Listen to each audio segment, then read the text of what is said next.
Hello guys, welcome to UPSC prelims. आज है हमारा day 11 of daily CSAT practice. Okay, तो गाइस अभी क्या है ना, अभी हमारा जो ये वीडियो है 2023 का हम पेपर सॉल्व कर रहे हैं। हार्डली हमारे इसके बाद और 2 वीडियो रहेंगे और हमारा पूरा जो 2023 वाला पेपर है सीसैट का सॉल्व करके हो जाएगा।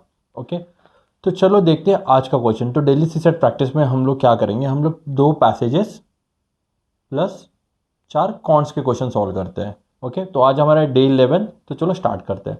सबसे पहले कौन से स्टार्ट कर पैसेज से स्टार्ट करते हैं, क्वेश्चन नंबर 61। ओके, तो हमारा जो प्रोसेस होता है स्टार्ट करने का सिंपल है। सबसे पहले हम लोग क्या करेंगे, हम लोग पढ़ेंगे कि स्टेटमेंट्स क्या दे रखे, उसके बाद हम लोग एलिमिनेट करेंगे statements and then will go to the passage to read the passage कि भाई हाँ ये है या नहीं है। तो which one of the following statement best reflect the most logical message implied by the passage. यहाँ पे मैसेज बोला है। Okay, modern technology amplifies society structure and make it life difficult and makes life difficult. Modern technology, देखो ये जो है ना, ये क्रिटिसाइज कर रखा है, क्रिटिसाइज किया है कि इसको, मॉडर्न टेक्नोलॉजी को। Okay, then modern technology is full of uncertainty and endless difficult choices. देखो यहाँ ये भी मुझे स्टेटमेंट काफ़ी एक्सट्रीम लग रहा है। कुछ ये नहीं है, इसमें कुछ मैसेज नहीं है। ठीक है, हमें मैसेज कैसे चाहिए, एक पॉजिटिव चाहिए। ओके, मैसेज जो होते हैं पॉजिटिव चाहिए, वे फॉरवर्ड अप्रोच की तरह सोल्यूशन बेस्ड हमारा आंसर होता है हमेशा की तरह। जब जितने भी आप मेरे पिछले वीडियो उठा के देखिए, मैं सब में ऐसे ही यही स्ट्रक्चर फॉलो करता हूँ। We are influence by opinion of others and have no courage to follow our own conviction. ये भी अगेन बहुत ही नेगेटिव है। बताओ मुझे, ये नेगेटिव नहीं है कि यार, चलो मानता हूँ कुछ लोग होंगे, बट 100 के 100 लोग ऐसे नहीं होंगे। 100 के एटलीस्ट 10 लोग होंगे जो खुद की कन्वेंशन को फॉलो करते हैं, खुद के पाथ को फॉलो करते हैं। Okay, in our lives having too few choices may not be good thing, but having too many can be equally as difficult. Yes, ये इसमें ना कुछ नेगेटिव है ना कुछ पॉजिटिव है। ठीक है, ये काफी जनरल स्टेटमेंट है। ठीक है, तो जहां तक मुझे पता लग रहा है, तो मुझे लग रहा है मेरा आंसर डी होना चाहिए। बट स्टिल मैं देखूंगा कि जो भी मेरा आंसर है वो पैसेज पढ़ के मैं इस आंसर को मार्क करूंगा। The paradox of choice is illustrated by the story of Buridan's ass. ठीक है, Jean Buridan, the 14th century philosopher, wrote about free will and inability to choose, to numerous choices and uncertainty. In the story, a donkey stands between two equal appealing stack of hays, unable to decide which to eat. It starved to death. Changes in technology and innovation such as smartphones and tablet only exacerbate our gults of choices. Constant connectivity and overconsumption of real-time data and social media can leave a little room for self-reflection and rest, making decision more difficult. Life is about choices. Many people are overwhelmed with attractive life choices, yet they find themselves unhappy and anxious. देखो, modern technology influence social structure and make it difficult. यार ये नहीं है ना, ये तो काफ़ी एक ही, मतलब ये क्रक्स नहीं बन रहा है। ठीक है, और ये काफ़ी नेगेटिव है। नेगेटिव में मेरा आंसर कभी नहीं होगा। ओके, तो यहाँ देखो, in our life having too many choices may not be good thing, but having too many can be equally difficult. देखो, ये जो डोंकी की स्टोरी है ये भी यही बोल रहा है और यहाँ पे भी यही चीज़ बोल रहा है कि चॉइसेस के बारे में। तो मोस्टली नहीं तो सडनली मेरा आंसर डी रहेगा। ठीक है, इसके बाद और क्या और देखने की जरूरत नहीं है, क्योंकि दोनों बी और सी तो पूरे एक्सट्रीम स्टेटमेंट थे। Okay, now move to next one. Regarding the financialization of household saving, consider the following statement best reflect the solution that are implied by the passage. A flexible environment is needed to develop solution. Okay, कुछ extreme नहीं है। ठीक है, flexible environment is needed बोला नहीं है ना कि ओनली सॉल्यूशन करके या फिर ओनली फ्लेक्सिबल एनवायरनमेंट ही, ऐसा नहीं बोला। तो this is a general statement, इसको मैं यहाँ पे लिख देता हूँ general. Household need customise solution. Okay, household need customise solution, इसको भी होल्ड पे रखता हूँ। Innovation in financial technology are required. चलो, कुछ समझ में नहीं आ रहा है, जब तक पैसेज नहीं पढ़ूंगा मुझे पता नहीं चलेगा। Household finance in India is unique. We have a tendency to invest heavily in physical assets such as gold and property. Steps to encourage the financialization of savings are critical. A populace accustomed to tradition process will not simply jump into financialization. Hurdle to change include onerous bureaucracy, skepticism of organized financial institution and lack of basic information about which of the Madrid service and provider is best for each family and how can one make the transition between them if necessary। ठीक है, इसमें भी कुछ ऐसा कुछ specific दे नहीं रखा है, चलो देखते हैं। अ फ्लेक्सिबल एनवायरनमेंट नीडेड, सबसे पहले तो क्या बोला, financialisation of household saving के बारे में। Okay, financial environment is needed to develop a solution. Yes, क्या इशू है इसमें, कुछ एक्स्ट्रा, इसमें कुछ नेगेटिव नहीं है, तो मेरा ऑप्शन ये ज़रूर होगा, तो यहाँ से मैं बी हटा देता हूँ। Household need customised solution, household need customised solution, ये कुछ स्पेसिफिक दिया नहीं है। Innovation in financial technology are required, innovation के बारे में कुछ बोला है क्या? अजम्पशन तो नहीं दिया है। देखो, अगर अजम्पशन देता तो मैं सी को मार्क कर लेता, बट यहाँ पे अजम्पशन नहीं दे रखा है। ठीक है, यहाँ पे बोला है कि रिफ्लेक्ट बोल रहा है, इम्प्लाइड बाय द पैसेज, तो सी तो नहीं होगा क्योंकि फाइनेंशियल टेक्नोलॉजी के बारे में कुछ यहाँ पे बात नहीं करी है। ओके, तो मैंने सी हटा दिया, तो मेरा आंसर डायरेक्टली ए हो जाएगा। ओके, तो चलो आगे बढ़ते हैं। तो डेटा सफिशिएंसी का क्वेश्चन है फॉर 5 चिल्ड्रन विथ एजेस। तो डेटा सफिशिएंसी को करने का एक लॉजिक होता है। ठीक है, क्या करोगे अब डेटा सफिशिएंसी में? सबसे पहले आपके पास जो गिवन डेटा है, गिवन डेटा, आप सबसे पहले गिवन डेटा नोट डाउन करोगे, तो मैं पहले कर लेता हूँ। For 5 children with ages A B C D E, any two successive ages differed by 2 years, मतलब ए बी सी डी और ई में दोनों में कितना एज डिफरेंस है? 2 ईयर का, मतलब ए और बी में 2 ईयर का। तो मैं ऐसा बोल सकता हूँ, ये मैं ऐसा बोल सकता हूँ, ई इज द एल्डेस्ट ना, ई इज द एल्डेस्ट, तो ई इज इक्वल टू ये 2, ये 2, 2, ये यहाँ पे 2 एंड 2, 2 4 6 8। ओके, ए प्लस 8, अगर ये मुझे इक्वेशन मिल जाएगा यहाँ पे, E is equal to A plus 8। देखो, अगर समझो मैंने ए रख लिया, तो ए जो होगा वो बी से 2 साल छोटा होगा, मतलब A is equal to B is equal to A plus 2। वैसे ही अगर मैं ए प्लस 8 करूंगा तो मुझे ई की वैल्यू मिलेगी। ओके, ये मेरा इक्वेशन बन गया मेरे डेटा से। अब देखो, अब क्या करोगे, गिवन डेटा लिख लिया, अब स्टेटमेंट 1 से देखो कि वो सॉल्व हो रहा है या नहीं हो रहा है। अगर स्टेटमेंट 1 से सॉल्व हो रहा है तो इसका मतलब आपका स्टेटमेंट 1 इज राइट। ठीक है, the age of eldest is 3 times the youngest, उन्होंने दे रखा है the age of eldest is 3 time of youngest, मतलब E is equal to 3 into A. Okay, अब मैं मुझे क्या करूंगा, ये जो डेटा है मेरा, मैं इक्वेशन में पुट करता हूं, पुटिंग इन इक्वेशन। तो मेरा इक्वेशन क्या है यहाँ पे, E is equal to A plus 8, तो वो मेरा बनेगा E is equal to A, sorry हाँ, तो मेरा इक्वेशन क्या, is equal to A plus 8, इसमें मैं ये वाला इक्वेशन इसमें पुट करूंगा, तो 3a is equal to A plus 8, तो कितना हो जाएगा बताओ, a यहाँ पे यहाँ से आ जाएगा, 2a is equal to 8, therefore a is equal to 4। Question क्या पूछा है, what is the age of the youngest child, youngest child की एज क्या है, विच इज मुझे 4 मिल गई, तो यस, तो ये यहाँ पे टिक मार्क कर दो कि यस, और स्टेटमेंट 1 से वो सॉल्व हो रहा है। अब स्टेटमेंट 2 को देखो, स्टेटमेंट 2 से वो सॉल्व हो रहा है क्या, the average age of the children is 8 years, मतलब समझो A B C D E, average मतलब क्या होगा, मिडल टर्म होगा। मिडल टर्म क्या होगा कि उन्होंने बोला 8 ईयर्स, 8 ईयर्स यहाँ पे बोला है, तो ऑब्वियसली 2 से छोटा कर दो, तो 8 यहाँ पे हो जाएगा, ये 6 एंड ये 4 एंड इसके बाद क्या ये जाएगा 10, ये 12। अब इससे भी मुझे मिल रही है ना एक ईच विच इज 4, तो ये स्टेटमेंट 2 से भी मुझे मिल रहा है, तो मुझे दोनों स्टेटमेंट से मिल रहा है। ठीक है, और वो भी अलग अलग से मिल रहा है। तो देखो, the question can be answered by using one of the statement alone but can not be answered using the other statement alone, ये नहीं होगा। The statement can be answered using the either statement alone, yes this is option B is right, क्योंकि either statement alone से मुझे answer मिल रहा है। Okay, तो चलो आगे बढ़ते हैं। क्वेश्चन नंबर 65, क्या लिखा है, in an examination the maximum mark for each of the 4 paper namely P Q R S R 100, marks scored by 99 marks scored by the student are in integers। Okay, अब integers मतलब क्या आपको पता है, ठीक है, इंटीजर्स मतलब 98 99 100 ये इंटीजर्स हो गए, ठीक है, फ्रैक्शंस में नहीं है। A student can score 99 percentile in n ways, what is the value of n. Okay, अब देखो 99 परसेंटाइल बोला है, फॉर एग्जाम्पल, ठीक है, मेरे पास 4 पेपर है पी क्यू आर एस, सबके 100 मार्क्स का पेपर है, ठीक है, सबके 100 मार्क्स का पेपर है, तो इसका 99 परसेंटाइल कितना हो जाएगा, 99 कितना हो जाएगा, 99 परसेंटेज कितना हो जाएगा, तो सब में से यहाँ पे 99 ऑन एन एवरेज 99 ले लूँगा, ठीक है। तो 396 जब मुझे मार्क्स मिलेंगे तब मुझे 99% मिलेंगे। ओके, अब मुझे देखना है कि 396 मार्क्स मुझे अलग अलग वेज में कैसे मिलेंगे। यहाँ पे ये परम्यूटेशन एंड कॉम्बिनेशन का सवाल है। ओके, तो चलो स्टार्ट करते हैं। ठीक है, तो समझो कि P, यहाँ पे करता हूँ P Q R and S। ठीक है, P Q R and S।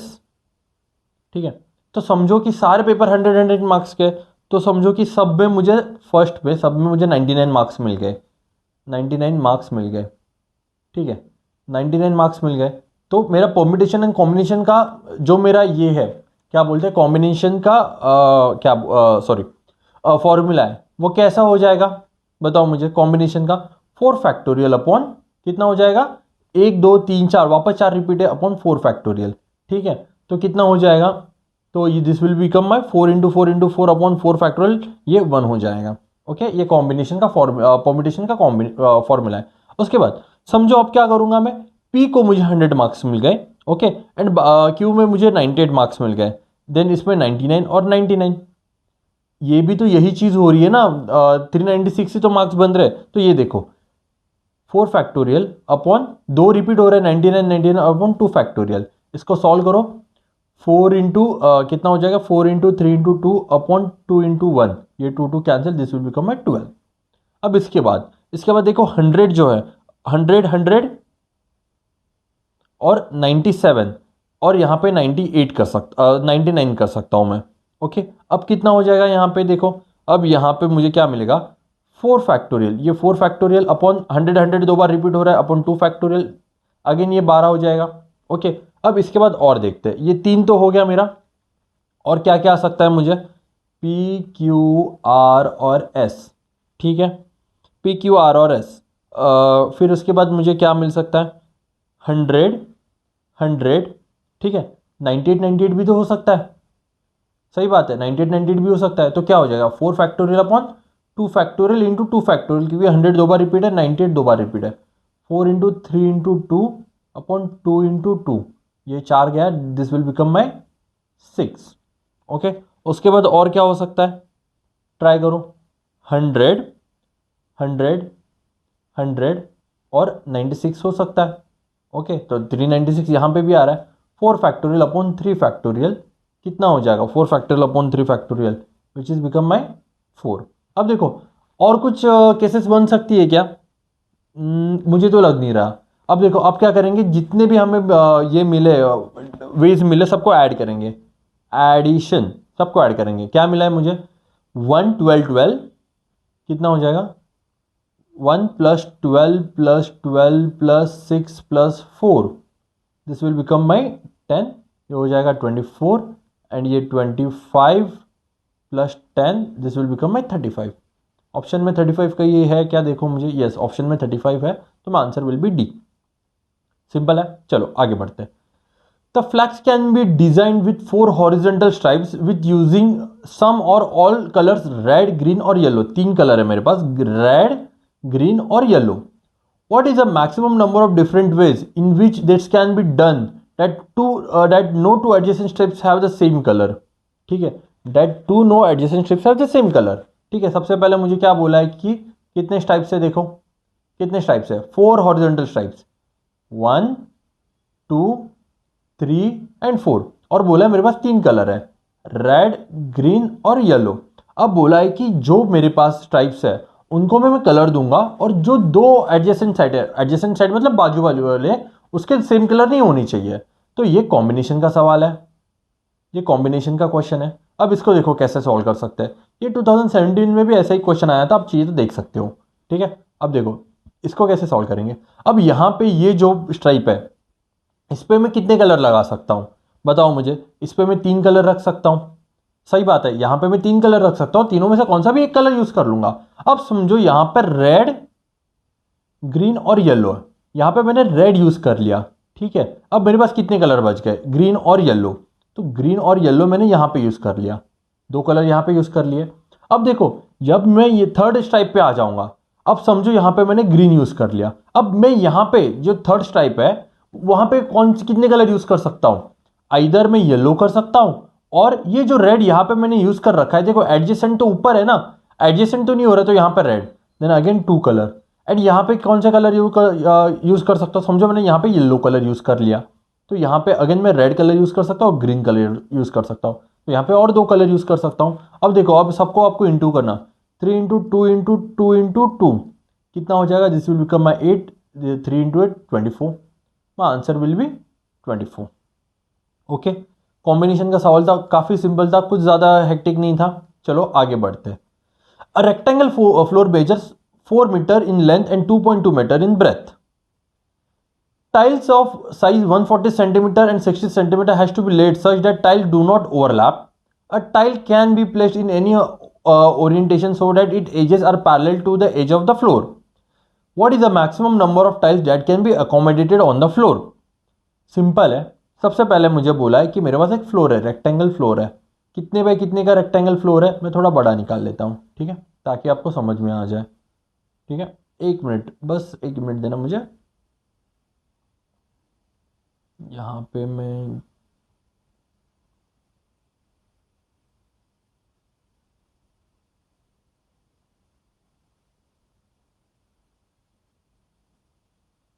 चलो ये आ गया। ठीक है, अब मेरे पास ये रेक्टेंगल फ्लोर है, कितने बाय कितने का है, 4 मीटर इंटू 2.2 मीटर। ओके, अब देखो यहाँ पे मीटर में दे रखा है और यहाँ पे सेंटीमीटर में दे रखा है, तो आपको एक कन्वर्जन आपको पता होनी चाहिए। ठीक है, सिंपल सी है, क्या है, मीटर, सेंटीमीटर और मिलीमीटर। मुझे मीटर को सेंटीमीटर को मीटर में करने में 10⁻² से इंटू करना पड़ेगा, और सेंटीमीटर को मिलीमीटर को करने में 10⁻1 से इंटू करना पड़ेगा। ठीक है, बट मुझे मिलीमीटर से सेंटीमीटर जाने के लिए डिवाइड बाय 10 करना पड़ेगा, और सेंटीमीटर से मीटर में जाने के लिए डिवाइड बाय 10⁻² से करना पड़ेगा, मतलब 100 से। अब यहाँ पे क्या है, मुझे इसको कन्वर्ट करो, कितना हो जाएगा, इंटू 100 करूँगा मैं, क्योंकि मीटर से मुझे सेंटीमीटर में आना है, तो 400 ये हो जाएगा एंड 220 ये हो जाएगा। सिंपल है। चलो, अब मुझे बोला कि उन्होंने एक टाइल दे रखी है, टाइल कितने बाय कितने की टाइल है, 140/60, ये 60 और ये 140। अब देखो, अब मैं टाइल में प्लेस करता हूँ, कैसे प्लेस करूँगा, देखो ये 160 है ना, दिस इज माई वन, कितना है मेरे पास, ये 220 है ना। इसको समझो कि अगर मैं इसको जैसे ही वैसे टाइल ऐसे की ऐसे यहाँ पे लगा दूँ, तो ये 60 हो जाएगा, ये 60 हो जाएगा, 120 एंड ये 60 हो जाएगा। कितना हो जाएगा, इसको थोड़ा और छोटा कर लेता हूँ ताकि डिमेंशन सही से रहे। ठीक है, ये 60, ये 60 एंड ये 60। ओके, अब ये 3 टाइल्स ऐसे रख सकता हूँ। अब यहाँ पे तो देखना पड़ेगा ना मुझे, ये 140 यहाँ पे आ जाएगा एंड 140 यहाँ पे 140 यहाँ पे आ जाएगा। ठीक है, ये 140 140। अब मेरे पास कितना बचा, ये 140 140 यहाँ पे लगा दिया, ये 280 माइनस 400 करूँगा तो मेरे पास यहाँ पे 120 बचेगा। अब देखो, अब इसका स्ट्रक्चर आपका कुछ ऐसा बनेगा। ठीक है,